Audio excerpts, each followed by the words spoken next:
Assalamualaikum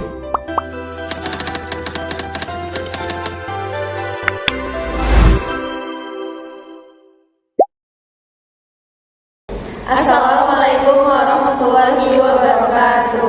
Perkenalkan, kami dari kelompok 7 ingin memaparkan materi kami, yaitu analisis strategi saham. Pertama, saya akan memperkenalkan 3 rekan saya, yaitu yang pertama ada Saya Wulandari, saya Tiara Darmesya, saya Edi Rizky, saya Alfira Mayanti. berikut materi yang akan kami paparkan.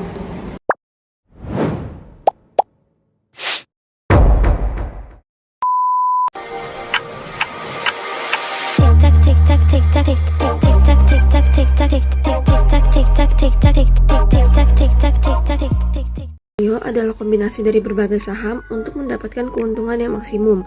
Seperti yang dikutip dari Jogianto 2008, portofolio mempunyai konsep yaitu seorang atau pemilik dana yang melakukan investasi pada lebih dari satu instrumen investasi. Portofolio tidak saja melakukan investasi pada 2 instrumen investasi, tetapi pada 2 deposito, 2 saham, atau 2 obligasi.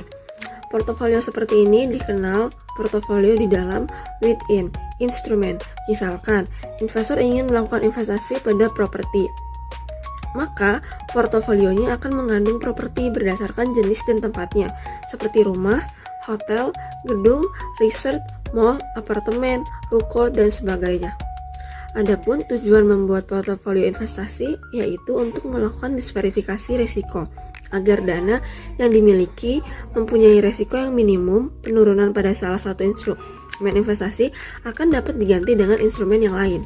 Akibatnya, pemilik dana harus memiliki keragaman dari portofolio agar dana yang dimiliki tidak mengalami kurang dari nilai awalnya. Berikutnya ada strategi portofolio investasi aktif dan pasif. Strategi aktif adalah strategi portofolio aktif pada dasarnya akan meliputi tindakan investor secara aktif dalam melakukan pemilihan dan jual beli saham, mencari informasi, mengikuti waktu dan pergerakan harga saham, serta berbagai tindakan aktif lainnya untuk menghasilkan abnormal return. Tujuan strategi portofolio aktif adalah mencapai kinerja portofolio saham yang melebihi kinerja portofolio saham yang diperoleh melalui strategi portofolio pasif. Ada 3 strategi yang biasa dipakai investor dalam menjalankan strategi aktif portofolio saham. Yang pertama yaitu pemilihan saham, rotasi sektor, serta strategi momentum. Lalu yang kedua ada strategi pasif. Strategi portofolio pasif biasanya meliputi tindakan investor yang cenderung pasif dalam berinvestasi pada saham dan hanya mendasarkan pergerakan sahamnya pada pergerakan indeks pasar. Artinya, investor tidak secara aktif mencari informasi atau melakukan jual beli saham yang bisa menghasilkan abnormal return.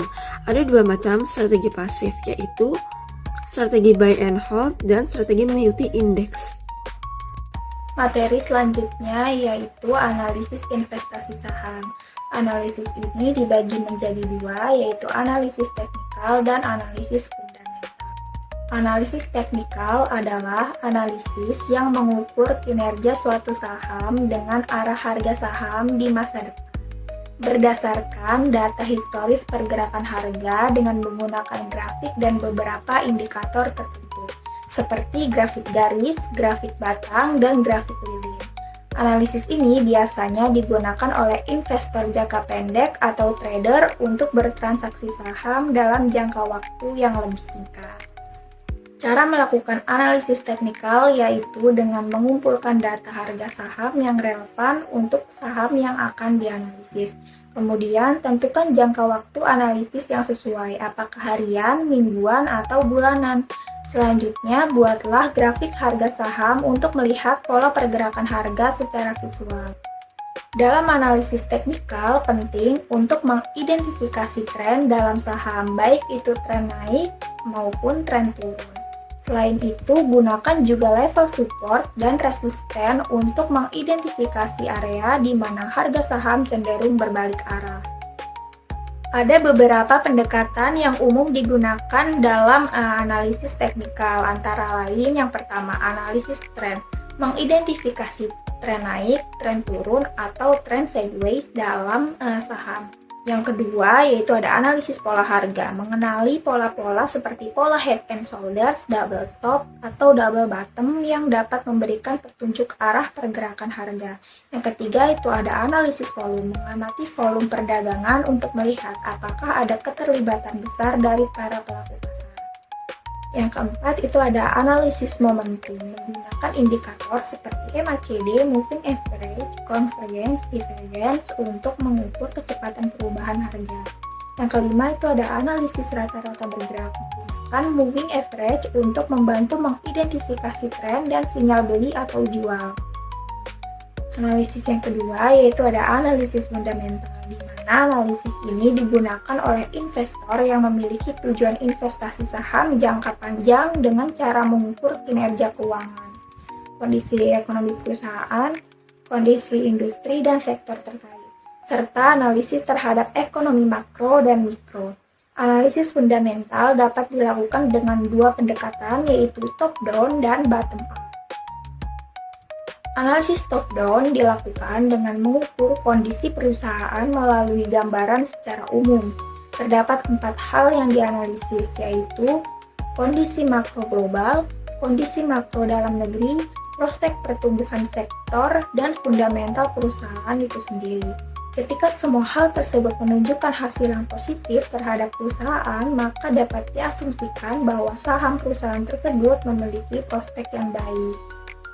Selanjutnya itu ada analisis bottom up, tidak memperhatikan kondisi ekonomi dan siklus pasar secara umum, melainkan hanya fokus pada perusahaan yang ingin dibeli sahamnya dengan mengidentifikasi kinerja keuangannya, produk atau layanannya, serta kondisi persaingan dengan kompetitor yang berdampak pada kondisi perusahaan. Nah, pendekatan ini memiliki prinsip bahwa perusahaan dapat bertumbuh dan memiliki kinerja yang baik walaupun industrinya sedang turun. Baik, materi selanjutnya adalah rasio keuangan. Analisis fundamental adalah usaha untuk menganalisis berbagai faktor yang berhubungan dengan saham yang dipilih melalui analisis perusahaan, analisis industri, analisis ekonomi makro, serta metode-metode analisis lain untuk mendukung analisis saham yang dipilih untuk dibeli. Salah satu aspek penting dari analisis fundamental adalah analisis laporan keuangan, karena dari situ kita bisa memperkirakan keadaan atau posisi dan arah perusahaan. Ada beberapa jenis rasio keuangan yang digunakan sebagai alat analisis keadaan keuangan dan kemampuan perusahaan. Di antaranya ada rasio laba terhadap saham yang beredar, yang kedua ada dividend yield, yang ketiga ada price earning ratio, yang keempat ada dividend payout ratio, yang kelima ada rasio harga saham terhadap pertumbuhan laba perusahaan, dan yang terakhir ada rasio utang perusahaan.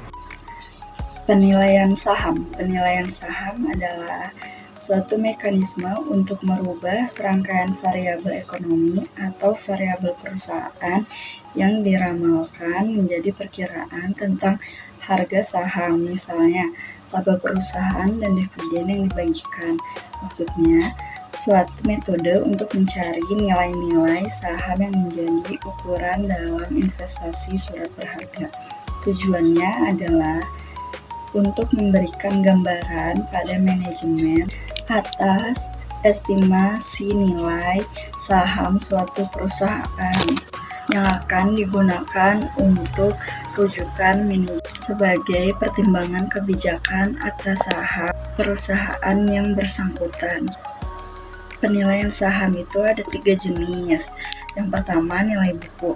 Nilai buku adalah nilai aset yang tersisa setelah dikurangi kewajiban perusahaan. Jika dibagikan, nilai buku hanya mencerminkan berapa besar jaminan atau berapa besar aktiva bersih untuk saham yang dimiliki investor. Yang kedua, ada nilai pasar. Nilai pasar ialah merupakan harga yang dibentuk oleh permintaan dan penawaran saham di pasar modal atau disebut juga dengan harga pasar sekunder. Nilai pasar tidak lagi dipengaruhi oleh emiten atau pihak pinjaman emisi, sehingga boleh jadi harga inilah yang sebenarnya mewakili nilai suatu perusahaan. Yang ketiga, nilai intrinsik. Nilai intrinsik adalah nilai saham yang menentukan harga wajar dengan saham agar saham tersebut mencerminkan nilai saham yang sebenarnya, sehingga tidak terlalu mahal.